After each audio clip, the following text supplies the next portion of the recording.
ဒီကနေ့အခုမြောက်ဂါထာနဲ့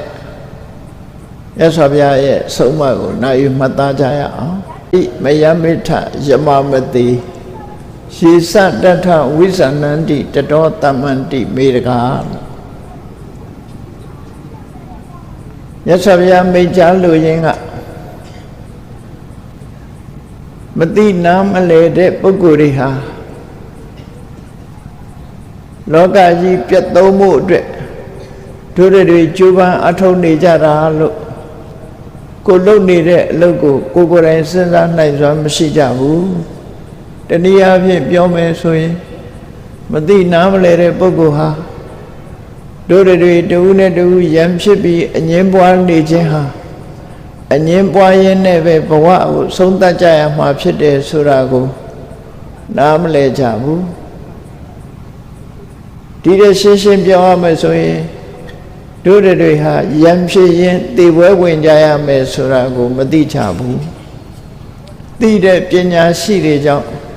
လောကမှာရံပွဲတွေရက်ဆဲပြီးတော့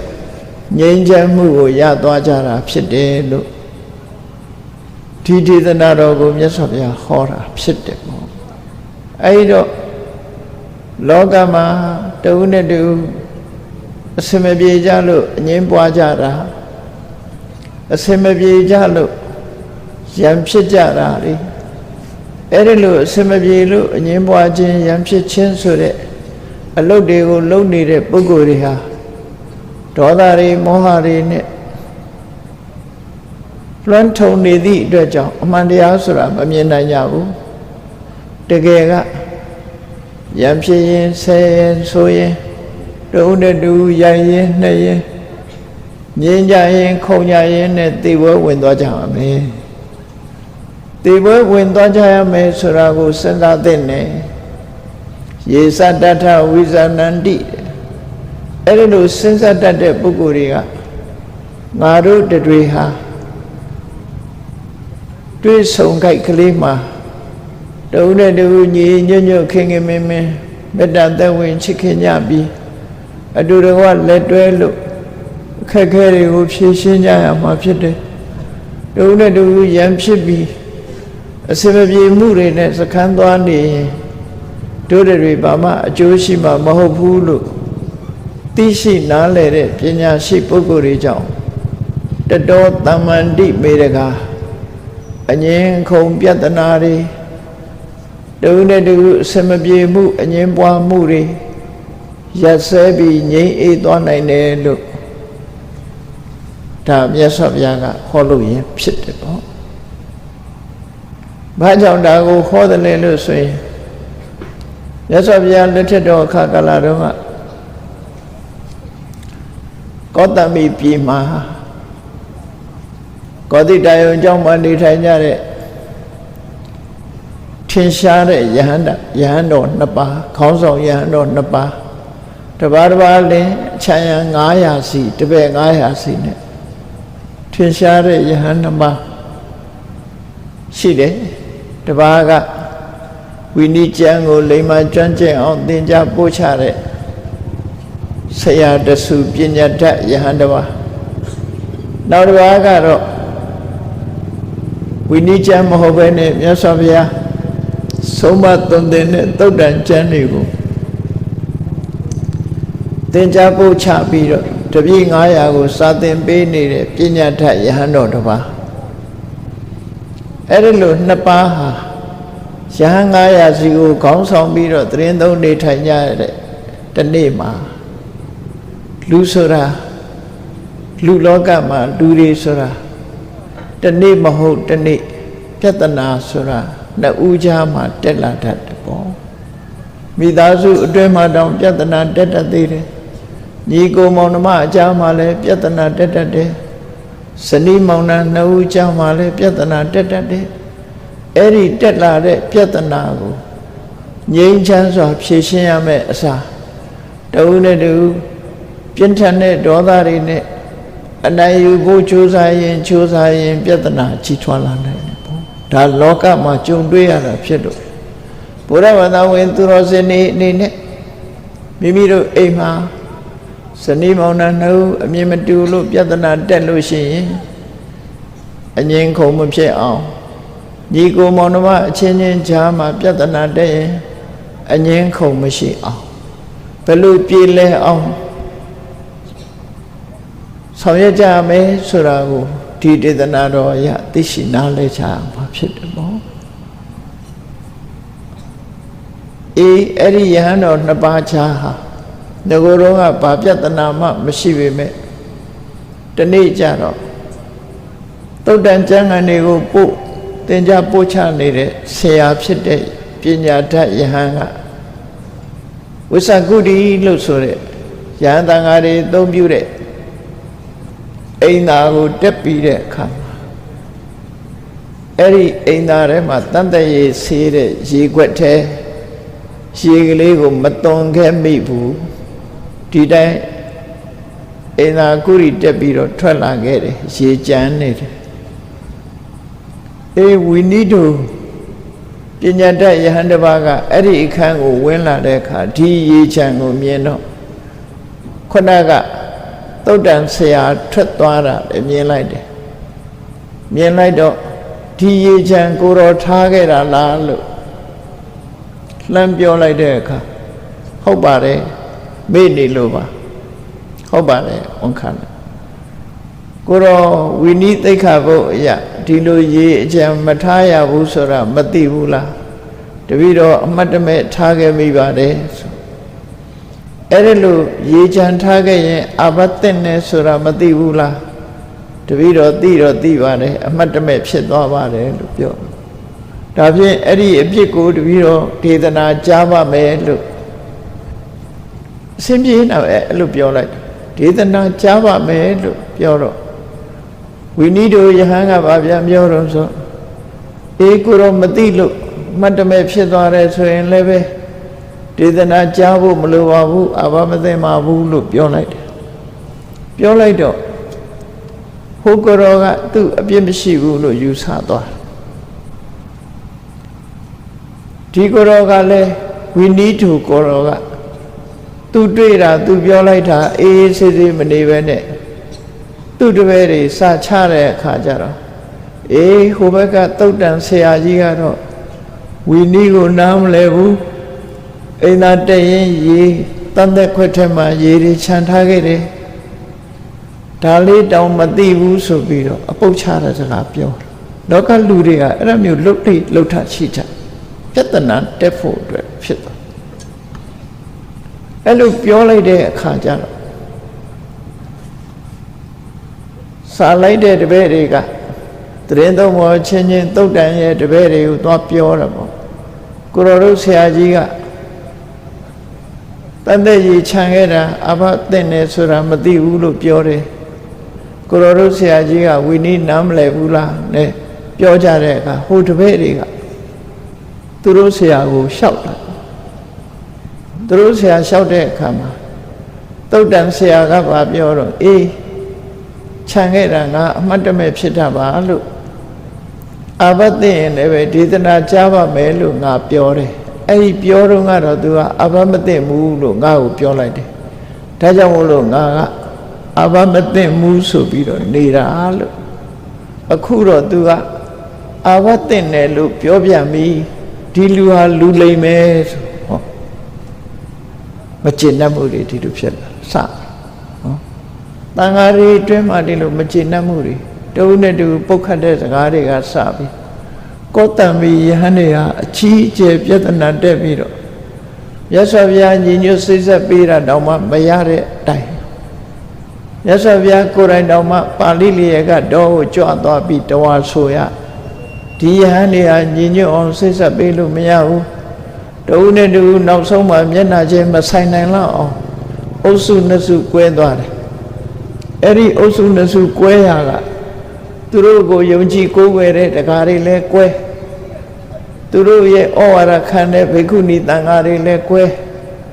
သူတို့ရဲ့ကိုယ်ဆောင်တတ်တွေသူတို့နဲ့ပတ်သက်တာတွေကလည်းပဲအကုန်လုံးဗြဟ္မပြေထီအောင်အကွဲဆက်လန်းကြီးဟာကြီးထွားသွားတယ်ဟောအုပ်စုဆိုတာဒီလိုရှိတတ်တယ်ဒါလူလောကမှာဖြစ်လေဖြစ်တာရှိတဲ့သဘာဝတရားပဲเนาะ အဲ့ဒီသဘာဝတရားနဲ့ပတ်သက်ပြီးမြတ်စွာဘုရားကသင်ခန်းစာပေးတာ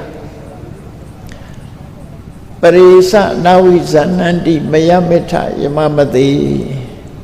ငါတို့ဟာတဦးနဲ့တဦးပြေလည်အောင်လုပ်ရမယ့်အစားတဦးနဲ့တဦးရံဖြစ်ပြီးအငင်းပွားနေခြင်းဟာသေရွာသို့အငင်းပွားရင်နောက်ဆုံးမှာသေဆုံးကြရမှာဆိုတာကိုမစင်စားမိကြဘူးမစင်စားမိကြသည့်အတွက်ကြောင့်တဦးနဲ့တဦးအငင်းပွားနေကြတာဖြစ်တယ်တို့တွေဟာမမရွင်ရွင်လုံးရက်တွေနဲ့တဦးနဲ့တဦးပြေလည်အောင်အချင်းချင်းအပုတ်မချပဲနဲ့ပြေလည်အောင်စကားပြောကြရမယ်အစားတဦးပြည့်တဦးကရှုပြီးတော့ပြောနေကြတာအဲ့လိုပြောနေခြင်းဖြင့်တို့တွေဟာဘာအကျိုးမှမရှိဘူးဆိုတာမသိကြအဲ့ဒီအကျိုးမရှိဘူးဆိုတာကိုသိလာတဲ့ပညာရှိပုဂ္ဂိုလ်တွေပေါ်လာတဲ့အခါမှာတတောတမ္မန္တိမေတကအငြင်းခုံပွဲတွေဟာရပ်ဆိုင်သွားတာဖြစ်တယ်လို့လောကကြီးမှာတဦးနဲ့တဦးငြင်းညခုံညဆိုတာဘယ်နေရာမဆိုရှိတာကြီးပဲအလုံးဟာငြင်းစရာခုံစရာတွေနဲ့ပတ်သက်ပြီးလောကကြီးဟာအငြင်းခုံဖြစ်နေကြတာဖြစ်တယ်အဲ့ဒီကောသမီယဟန်နှစ်ပါးတပိတန်ဃာတွေနဲ့အတူတကွယဟန်တစ်ထောင်ကြားမှာအငြင်းပွားမှုပြဿနာနဲ့ပတ်သက်ပြီးတော့လောကလူသားတွေကိုဘဝသင်္ကန်းစာပေးတဲ့အနေနဲ့မြတ်စွာဘုရားကဒီဒေသနာတော်ကိုဟောခဲ့တာဖြစ်တယ်ဒီဒေသနာတော်ကိုအငြင်းပွားစရာဒီဒေသနာတော်ကိုမှတ်သားနာယူပြီးမိမိတို့အချင်းမှာအငြင်းပွားစရာဖြစ်ရင်အေးတို့တွေရံဖြစ်မနေသင့်ဘူးတူပြည့်တူမရှာသင့်ဘူးရှားနေကြလို့ရှိရင်ရှာရင်တို့တွေဟာအလုံးဟာသိဆုံးကြရမှာဖြစ်တယ်ဆိုတဲ့အတိတရားဝင်ဖို့မြတ်စွာဘုရားဟာဆုံးမလိုရင်းပဲဖြစ်တယ်ပေါ့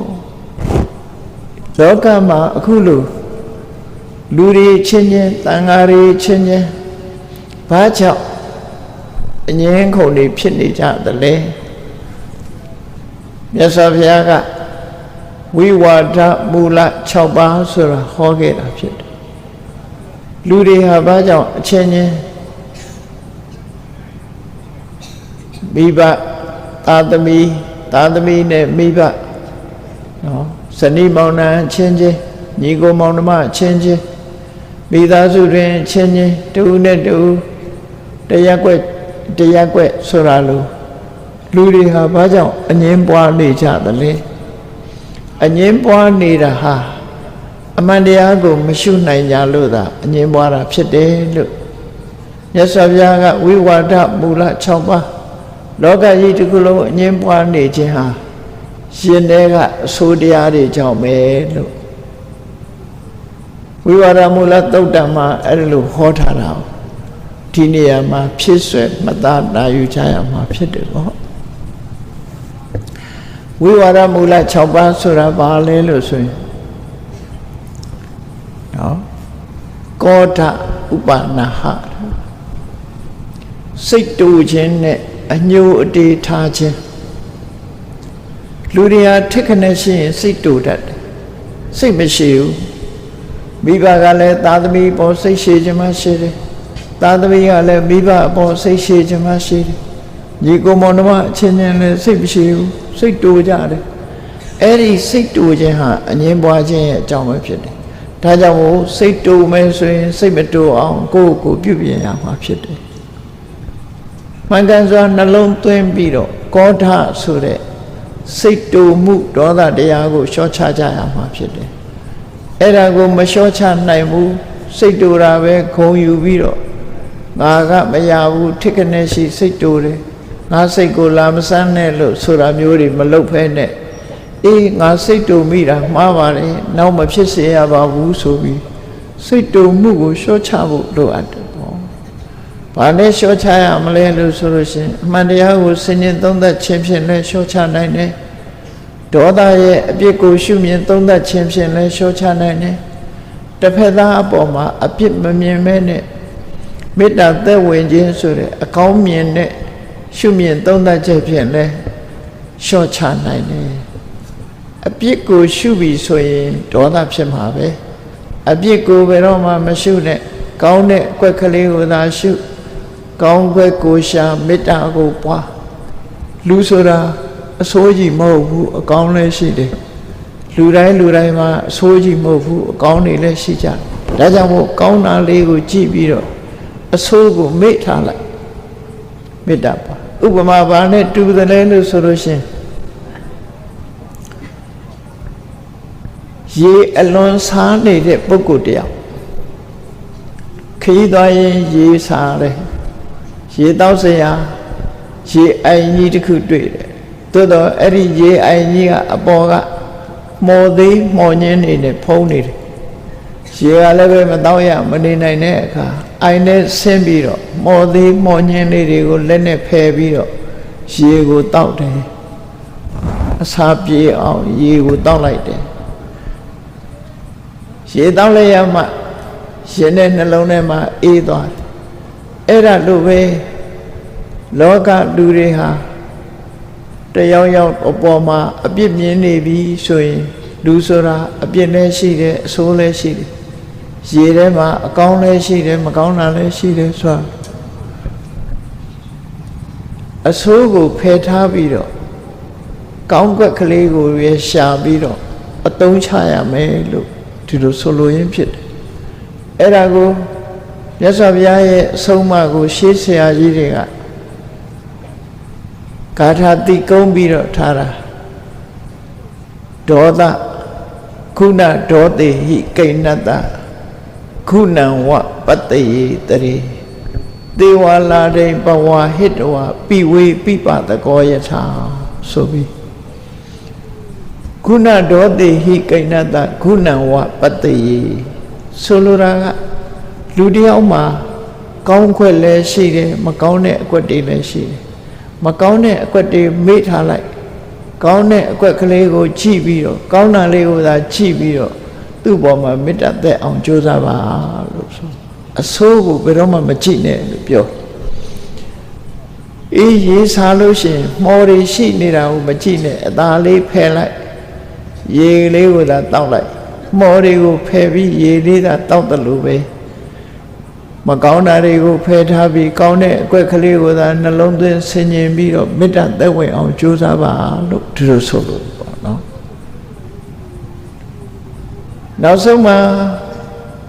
မေတ္တာတရားတိဆောက်ထားနိုင်ပြီဆိုရင်စိတ်တူခြင်းဆိုတဲ့ဒေါသပျောက်ကွယ်သွားမှာပဲဖြစ်တယ်အေးထိခနဲ့ရှိဒေါသဖြစ်ယုံနေမှာမဟုတ်ဘူးတချို့ကအညှိုးအတေးရင်ထဲမှာမှတ်ထားရှိ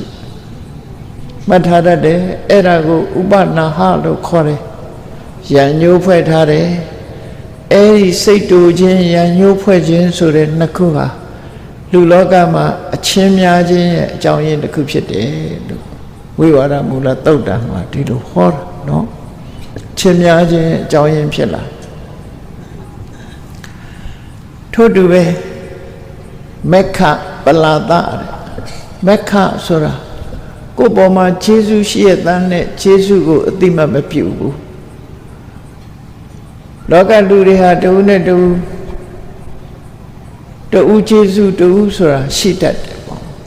အဲ့ဒီရှိတာကိုလုံးဝအတိမတ်မပြုနောက်ဆုံးလူမပြောနဲ့မေရသည်ခရီးသွားလို့တပင်ရိပ်လေးအောင်မှခဏဝင်ပြီးတော့နားလိုက်ရတဲ့အခါမှာအပူသက်သာပြီးအပန်းပြေသွားတယ်အဲ့ဒီတပင်လေးရဲ့ခြေဆုသိတတ်ရမယ်လို့ဆိုလို့တပင်မှာအရေးနေအခက်ချိုးချိုးမလုံးရဘူးခြေဆုဆိုတာလူသားမပြောနဲ့တပင်ရဲ့ခြေဆုတောင်သိတတ်ရမယ်လို့ဒီလိုဆိုတယ်အဲ့ဒါကြောင့်ရှိတဲ့ခြေဆုကိုခြေဖြတ်တာမျိုးမလုံးရဘူးခြေဆုကမ်းတာမျိုးဟာ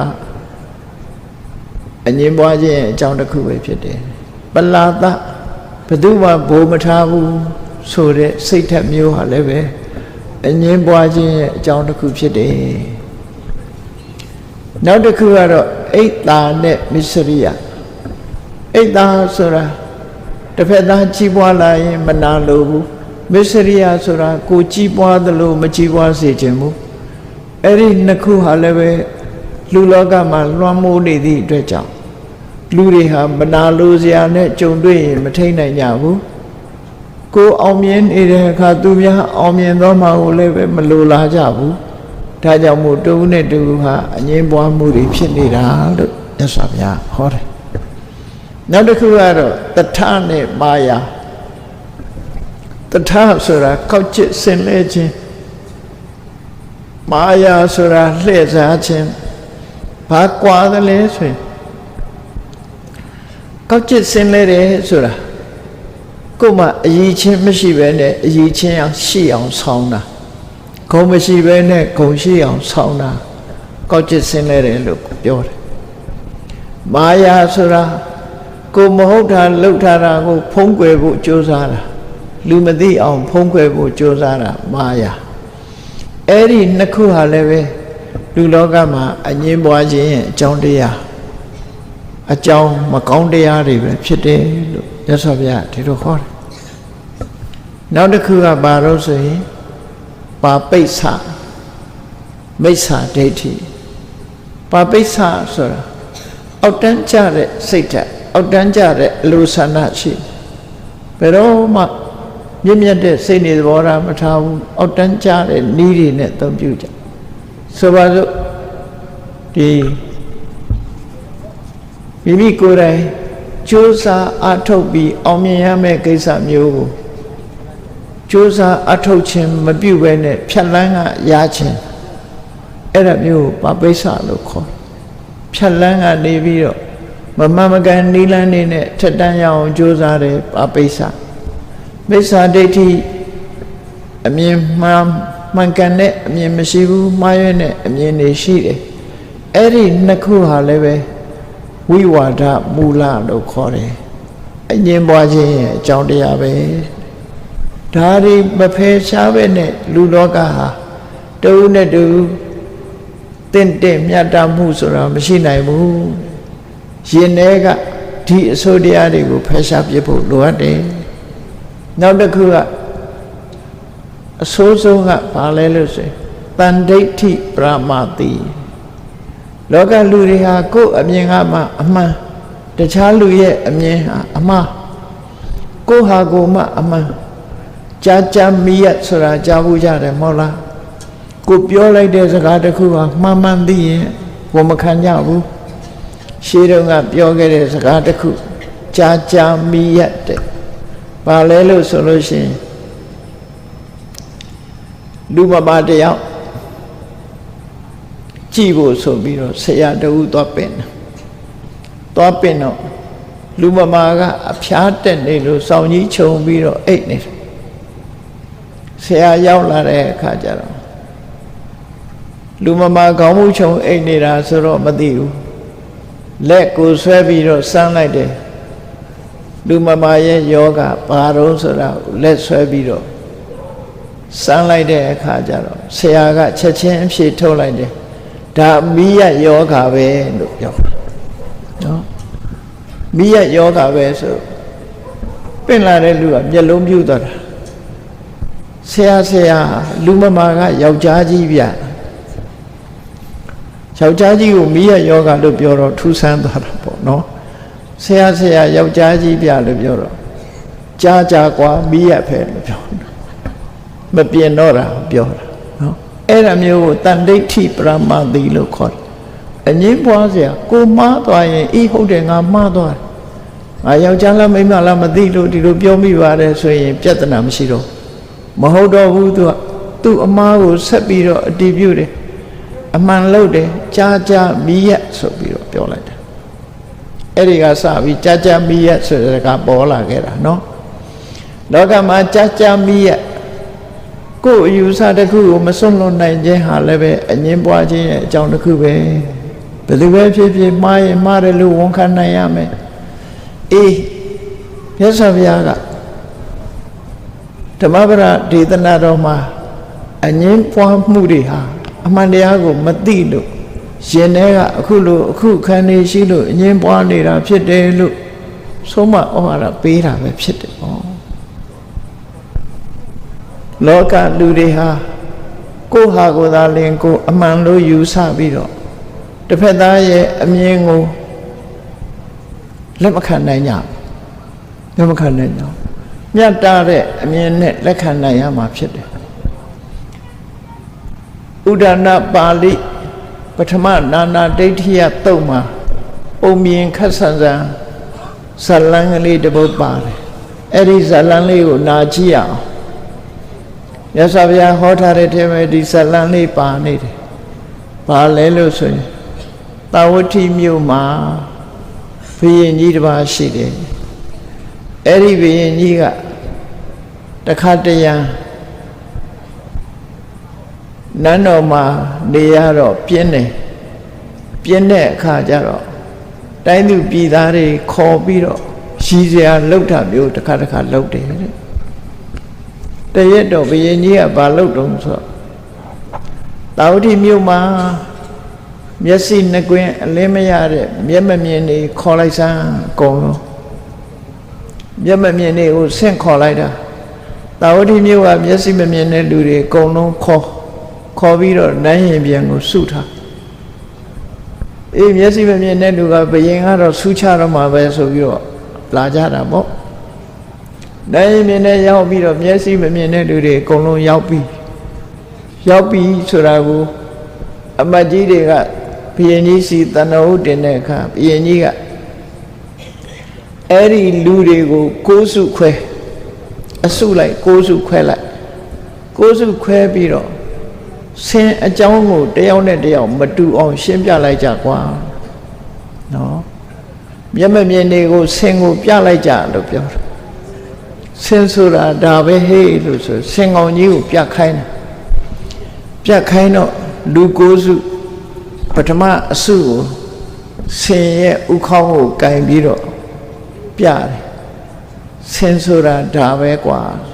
စမ်းတယ်မျက်စိကမမြင်တော့ဆင်းကောင်းကြီးကိုစမ်းပြီးတော့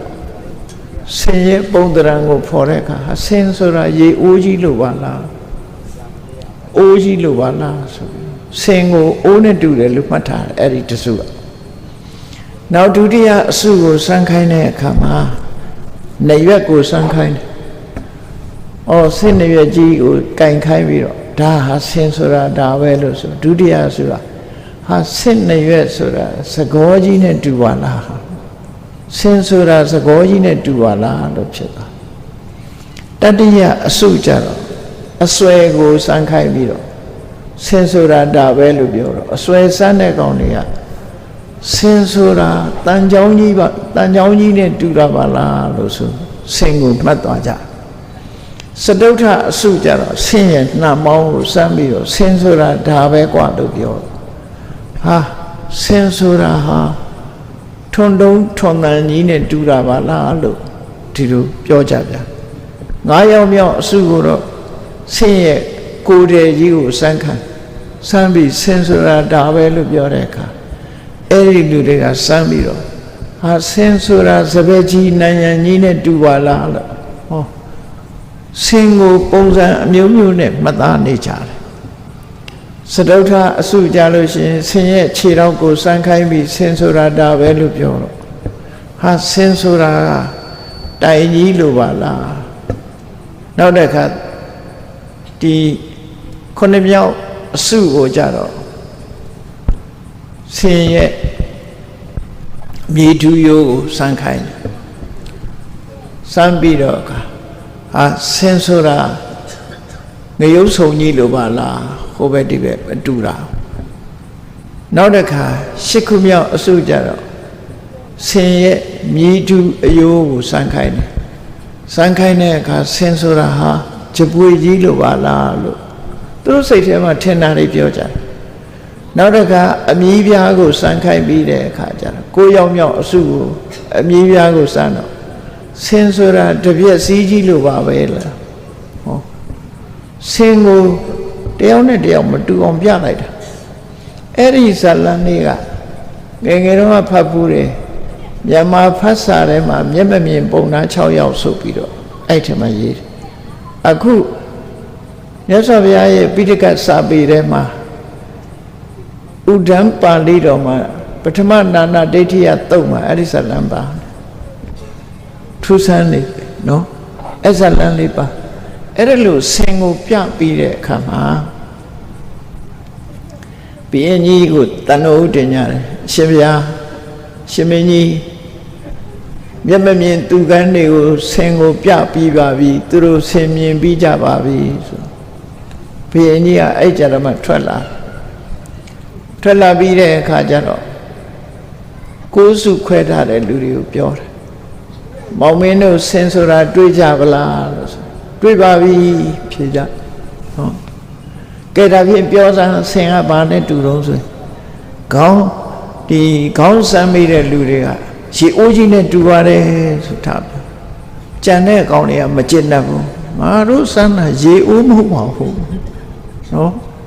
မြည်ပြစမ်းမိတဲ့ကောင်ကတပြက်စီးပါဘယ်နဲ့ရေအိုးနဲ့တူအောင်ဒီကောင်လေးဘယင်ကိုမဟုတ်တဲ့ဟုတ်ဒီပြောနေတယ်ဆိုရင်တယောက်မျက်စိမမြင်မျက်စောင်းထိုးတယ်မျက်စောင်းထိုးပြီးတော့တယောက်တစ်မျိုးပြောကြတဲ့အခါမှာမဟုတ်ဘူးဟုတ်တယ်ညင်းပြီးတော့ထပြီးတော့နှစ်ပန်းလုံးရတယ်မျက်မမြင်သူကနေရံဖြစ်လိုက်ကြတာဆင်ကိုညင်းညရင်ရံဖြစ်လိုက်ကြတာအဲ့ဒီကြတော့မှဘုရင်ကြီးကသူကဝန္တာအာရပျော်ပြီးတော့ရည်တာအပြင်းဖြေတာတဲ့ကဲနော်မြတ်စွာဘုရားကအဲ့ဒါကိုဥပမာအနေနဲ့ဟောတယ်လောကလူသားတွေဟာတယောက်နဲ့တယောက်ဒီလိုခွင့်မလွတ်နိုင်ကြဘူးကိုတိရာမကိုဟာမအမှန်လို့ဆိုပြီးတော့ယူဆပြီးတော့ညှင်းခုန်နေကြတာတကယ်ကတော့ဆင်ကိုအပြည့်အစုံမြင်ကြတာတယောက်မှမပါဘူးတစိမ့်တေသားဟိုသာမြင်နေကြတာအားလုံးစုလိုက်မယ်ဆိုရင်ဆင်ကောင်လုံးကြီးပေါ်လာမှာဖြစ်တယ်အဲ့ဒါကိုမသိသည့်အတွက်ကြောင့်တစ်ခုတစ်ဖက်မြင်အနေနဲ့ညင်းနေကြတာအမှန်မြင်ညင်းเสียမရှိဘူးဆိုပြီးမြတ်စွာဘုရားကအဲ့ဒီမှာဒေသနာတော်တစ်ပုဒ်ကိုဟောတဲ့အခါဣမေတုကိရသစ္ဆန္တိဧကေတမနာပြမနာလောကမှာအယူဝါဒညင်းခုန်နေကြတဲ့သမဏပြမနာတွေဟာကိုယ်တန်ရာပေါ်မှာမှတ်သားထားပြီးတော့သူတစ်ပါးပြောတာကိုခွင့်မလွတ်နိုင်ကြဘူးစနာဝိကရှာနံဝိဝဒန္တိကိုထင်တာကိုပဲအသေးဆုပ်ကင်ထားပြီးတော့စနာဧကင်ကထတိနောကိုသိတဲ့အပိုင်းကလေးကိုအသေးဆုပ်ထားပြီးတော့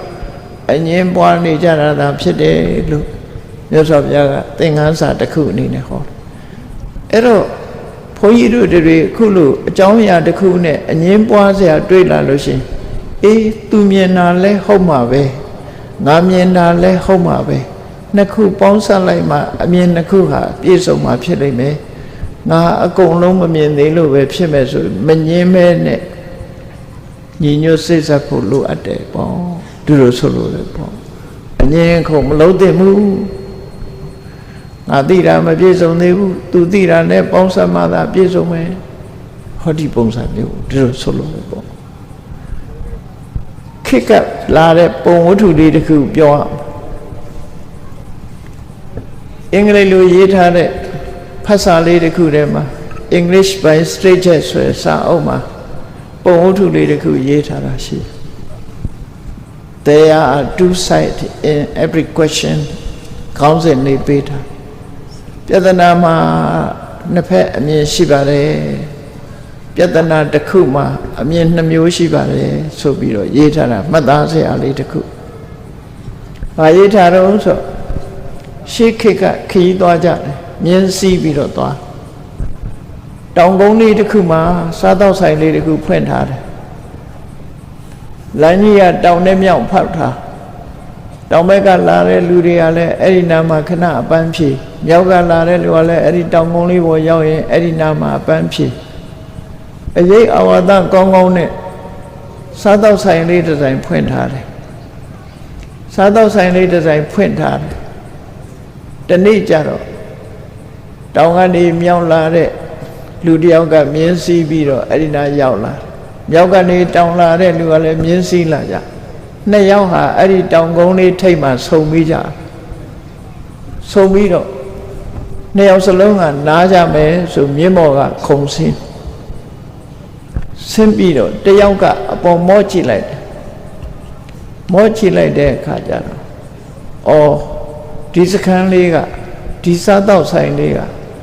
ရွှေချင်သည့်စားတော့ဆိုင်လို့ခေါ်တာဖြစ်လိမ့်မယ်ပြောလိုက်တယ်သူကသူပြောတာရွှေချင်သည့်စားတော့ဆိုင်အဲ့ဒါလာတော့ဟိုတစ်ဖက်ကလာတဲ့လူကမော့ကြည့်လိုက်မော့ကြည့်ပြီးသူကဘာပြောတော့ဆိုဆရာကြီးခင်ဗျားမှားနေတယ်ရွှေချင်သေးမဟုတ်ဘူးပြတယ်ငွေချင်သေးအဲ့လိုပြောရွှေချင်သေးမဟုတ်ဘူးပြတယ်ငွေချင်သေးပါလို့ဆိုဟိုလူကဒေါသထွက်လာခင်ဗျားကျုပ်ကိုရွှေနဲ့ငွေမကွဲဘူးလို့ပြောချင်တာလားကျွန်တော်ကအမှန်တရားပြောတာပါခင်ဗျားမှားနေလို့မှားတယ်ပြောဟောစကားများလာကြတဲ့အခါကျတော့ရံဖြစ်ကြတယ်ပေါ့ဒါချင်းရှင်ပြီးခုတ်တယ်အဲ့ဒီခေတ်ကရံဖြစ်ပြီးဆိုရင်လူကိုယ်စီလူတိုင်းမှာတရှည်တစ်ချောင်းစီပါလာတလွယ်ကြီးတွေနဲ့ဆင်းပြီးတော့ခုတ်ကြဒါချင်းရှင်ပြီးတော့ခုတ်လိုက်တဲ့အခါမှာကောင်းကင်ယံကရက်လိုက်ဆိုတဲ့အတန်တစ်ခုကြားလိုက်မောကြည့်လိုက်ကြနတ်သမီးကဆင်းလာတယ်ရှင်တို့ဘာလုပ်နေကြတာတော့ဆိုငါတို့ဟာအမှန်တရားအတွက်တိုက်ပွဲဝင်နေကြတာ fighting for the truth မှန်တရားအတွက်တိုက်ပွဲဝင်နေကြကဲပြောပါဦးဘာလို့မှန်တရားငါကရွှေချင်သေးလို့ပြောတာဒီလူကရွှေမဟုတ်ဘူးငွေချင်သေးလို့ပြောတယ်အဲ့တော့ရွှေနဲ့ငွေနဲ့ငါ့ကိုမကွဲဘူးလို့ပြောလို့ငါဟာမကျင်နဲ့လို့တိုက်ပွဲဝင်တာဟိုလူကလည်းပြောတယ်ကျွန်တော်ကရွှေငွေမှုငွေချင်သေးပြောတာသူကရွှေစွညင်းနေတယ်ဒါကြောင့်မို့ကျွန်တော်ကအမှန်တရားအတွက်တိုက်ပွဲဝင်နေဆိုအဲ့ဒီလိုအငင်းပွားနေတဲ့အခါနတ်သမီးကကဲမြောက်ဘက်ကလာတဲ့ချင်းတယ်မင်းကတောင်ဘက်ကိုသွားတောင်ဘက်ကလာတဲ့ချင်းတယ်မင်းကမြောက်ဘက်ကိုသွားပြီးတဲ့အခါမှာအဲ့ဒီဟာကိုမော့ကြည့်လိုက်ပါလို့ဆိုချင်းသေးယုတ်ကရွှေတစ်ဖက်ငွေတစ်ဖက်လောက်ထားတာဖြစ်နော်ရွှေတစ်ဖက်ငွေတစ်ဖက်အဲ့တော့ရွှေလို့ပြောတာလဲမှန်တာပဲငွေလို့ပြောတာလဲမှန်တာပဲတဦးရဲ့အမှန်ကိုတဦးကလက်မခံနိုင်ပဲနဲ့အငင်းဖြစ်နေကြအဲ့ဒီကြတော့မှသူတို့ချင်းချင်းဟာလက်ဆွဲနှုတ်ဆက်ပြီးသူလည်းမမှန်ဘူးကိုလည်းမမှန်ဘူးသူလည်းမှားပါတယ်ကိုလည်းမှားပါတယ်ရွှေတစ်ဖက်ငွေတစ်ဖက်လောက်ထားတော့ရွှေချင်သေးလည်းဟုတ်တယ်ငွေချင်သေးလည်းဟုတ်တယ်လက်ခံသွားလောကလူတွေဟာအဲ့တိုင်းပဲမြတ်စွာဘုရားကမေးရှိတယ်ဇနာဧကင်္ဂထတိနောလူတွေဟာတစ်ဖက်မြင်ပြီးတော့အငင်းပွားနေကြတာဖြစ်တယ်နှစ်ဖက်စလုံးမြင်ပြီဆိုရင်ဘာမှငြင်းစရာမရှိတော့ဘူးအပြေဝမြင်လာလို့ရှိရင်ငြင်းစရာမရှိတော့ဘူးလို့ဒီလိုမြတ်စွာဘုရားကဆုံးမဟောကြားခဲ့တာကိုဓမ္မပဒမှာလည်းပဲဓမ္မရတ္တပေါ်လွင်အောင်မြတ်စွာဘုရားကပရိသနာဝိဇဏန္တိမယမိထယမမတိမတိတဲ့လူတွေဟာညင်းနေကြတာလို့ဆိုလို့တယ်ညင်းတယ်ဆိုကြတဲ့ကအမှန်မသိလို့ပဲအမှန်မသိဘူးဆိုကြတဲ့ကအမှားသိနေကြတယ်ဆိုတဲ့အဓိပ္ပာယ်ရောက်တယ်ပေါ့မပြည့်စုံတဲ့အသိဟာလည်းအမှန်သိမဟုတ်ဘူးတဝက်တစ်ပြက်သိတဲ့အသိဟာလည်းပဲအမှန်သိမဟုတ်ဘူးဒါကြောင့်မို့အဲ့ဒီလိုငင်းခုန်နေခြင်းဟာဘာတစ်ခုမှအကျိုးမရှိဘူးမငင်းခုန်ခြင်းဟာသာလဲမှန်ကန်တဲ့အကျိုးရှိပရိသနာဝိဇဏန္တိသိဉာဏ်ကင်းမဲ့တဲ့ပုဂ္ဂိုလ်တွေဟာအမှန်တရားဆိုတာကိုမသိကြဒါလည်းမကဘူးမယမိထယမမတိငါတို့ဟာအလကားကိစ္စပေါ်မှာအချိန်ဖြုံးနေကြတာပါလားဆိုတာလည်းမသိဘူးငါတို့ဟာတဝုနဲ့တဝုရံဖြစ်ရင်းနဲ့သိချင်းတရားနဲ့ရင်ဆိုင်ဖို့သွားနေကြတာပါလားဆိုတာလည်းမစင်စားမိကြဘူးဒါကြောင့်မို့လူတွေဟာအငင်းပွားပြီးတော့ရံများနေကြတာကောသမီယဟန်တွေကလည်းပဲထို့တူပဲကိုယ်အမှားတစ်ခုစီနဲ့ကိုယ်အမှားကိုကိုယ်မမြင်မဲ့နဲ့သူတစ်ပါးအမှားလုပ်ပြီးတော့တဦးနဲ့တဦးရန်ခိုက်ဒေါသဖြစ်နေခြင်းဟာအသိဉာဏ်ကင်းမဲ့ရာရောက်တယ်ပေါ့သိဉာဏ်ကင်းမဲ့ရာရောက်လို့မသိတဲ့ပုဂ္ဂိုလ်တွေကြောင့်ရံပွဲတွေဟာအငင်းပွားမှုတွေဟာဖြစ်နေတယ် သိတဲ့ပုဂ္ဂိုလ်တွေဆိုရင်အငြင်းပွားစရာဘာတစ်ခုမှမရှိဘူးလို့ဒီဓမ္မရတအနေနဲ့ဒါကိုဖော်ပြလို့ရင်ဖြစ်တယ်ယေစတထဝိဇနန္တိအငြင်းပွားနေတဲ့ကိစ္စတွေမှာကြည့်လိုက်ခုနကရွှေချင်းသိငွေချင်းသိညင်းနေတာဟာတစ်ဖက်ကရွှေတစ်ဖက်ကငွေဒီဘက်ကကြည့်ရင်ရွှေမှန်တယ်ဟိုဘက်ကကြည့်ရင်ငွေမှန်တယ်တစ်ဖက်စီမှန်နေတာကိုတဝုတူခွင့်မလို့နိုင်မဲ့ညင်းနေကြတာပြည့်စုံအောင်မသိလို့သာဖြစ်တယ်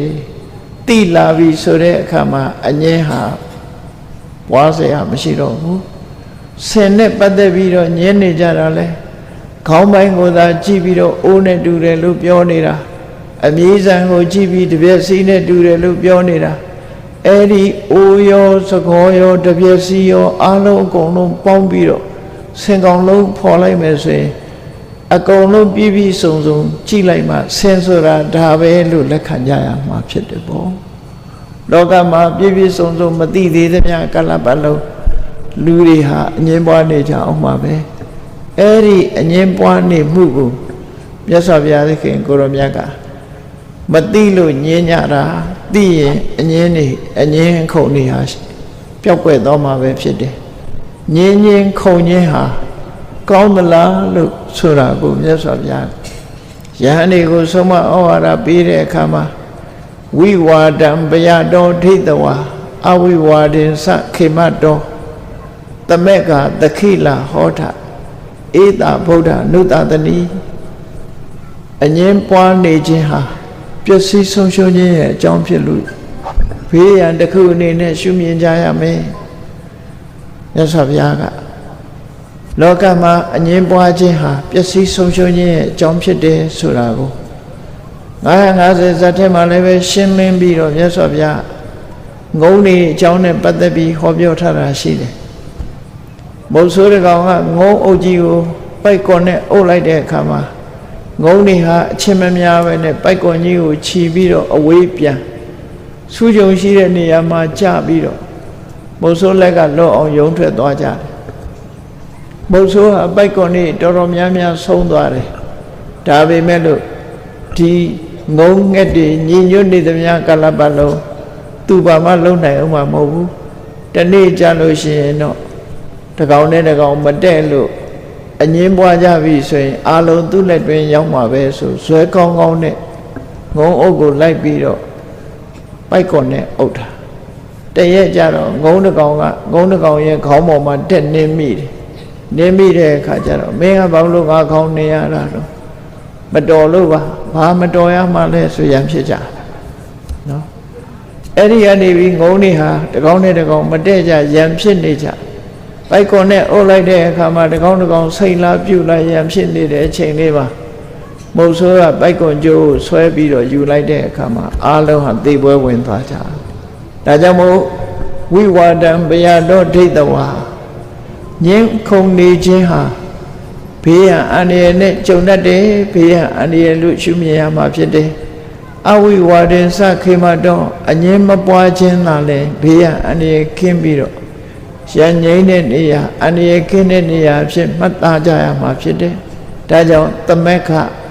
ရန်တော်ကြီးညီညွတ်ကြရမှာဖြစ်တယ်အလုံးညီညွတ်ကြရမှာဖြစ်တယ်သခိလမိတ်ဆွေစိတ်ဓာတ်မျိုးနဲ့တဦးနဲ့တဦးပြည့်ပြည့်ချောမွေးစွာဆက်ဆံကြရမှာဖြစ်တယ်သမက်ကသခိလာဟောထစိတ်ဆက်တဦးနဲ့တဦးပြည့်ပြည့်နေကြဖို့မြတ်စွာဘုရားကဆုံးမတာဧတာဗုဒ္ဓအနုတတနိဒါဟာဖရာမြတ်စွာရဲ့အဆုံးအမစကားပဲလို့ဒီလိုမြတ်စွာဘုရားဆုံးမခဲ့တာဖြစ်တယ်ပေါ့ဒါကြောင့်ဓမ္မပဒမှာလာတဲ့ဓမ္မပဒဒေသနာရဲ့ဓမ္မရတ္တဟာညီညွတ်ခြင်းဟာတန်ဖိုးမဖြတ်နိုင်ဘူးညီညွတ်ခြင်းကြောင့်အခက်ခဲတွေကျော်လွှားနိုင်ပြီးအညီညွတ်မှုကြောင့်ဘေးရန်အန္တရာယ်တွေကင်းပြီးအခက်ခဲမှန်သမျှကိုကျော်လွှားပြီးသမက်ကနံတပောသူခေါ်လို့ဆိုတဲ့အတိုင်းညီညွတ်တဲ့ပုဂ္ဂိုလ်ရဲ့အကျင့်ဟာအရာခတ်သိမ်းမှအစဉ်ပြေချုံးမွေ့တယ်ဆိုတာကိုမြတ်စွာဘုရားကဆုံးမလိုရင်းဖြစ်တယ်တရားချက်ခင်သူတော်စင်ပြိဿပေါင်းတို့ဓမ္မပဒဒေသနာမှဓမ္မရတ္တများကို နာယူမှတ်သားကြရတဲ့အတွက်မိမိတို့ရဲ့ဘဝမှာလက်တွေ့ကျင့်သုံးရမယ့်ဘဝသင်္ကန်းစာများကိုအရာယူကြရမှာဖြစ်တယ်ဘဝသင်္ကန်းစာတွေကိုရယူပြီးတော့မိမိတို့အချင်းချင်းမိသားစုအတွင်းညီကိုမောင်နှမတွေအတွင်းအချင်းချင်းရဲ့အတွင်းအဖွဲ့အစည်းတွေရဲ့အတွင်းမျိုးသူမျိုးသားတွေရဲ့အတွင်းအားလုံးလုပ်ဖို့ကြိုင်မဲ့တွေရဲ့အတွင်းမှာအချင်းချင်းစကားမများပဲနဲ့ညီညွတ်စွာလုပ်ကြင်ဆောင်ရွက်ပြီးပြည်ပြည့်ချောမွေ့စွာဆက်ဆံကြမယ်ဆိုလို့ရှိရင်လောကမှာလည်းကောင်းကျိုးရမယ်တန်တရားမှာလည်းကောင်းကျိုးရကောင်းကျိုးတွေအနန္တရပြီးတော့မိမိတို့လိုအပ်တဲ့ဘဝပန်းတိုင်ကိုလှမ်းကြင်နိုင်ကြမှာဖြစ်တယ်ဆိုတာကိုယ်စီသဘောကျပြီးမြတ်ဗုဒ္ဓရဲ့အဆုံးအမအတိုင်းလိုက်နာကျင့်သုံးနိုင်ကြပါစေကုန်သတည်း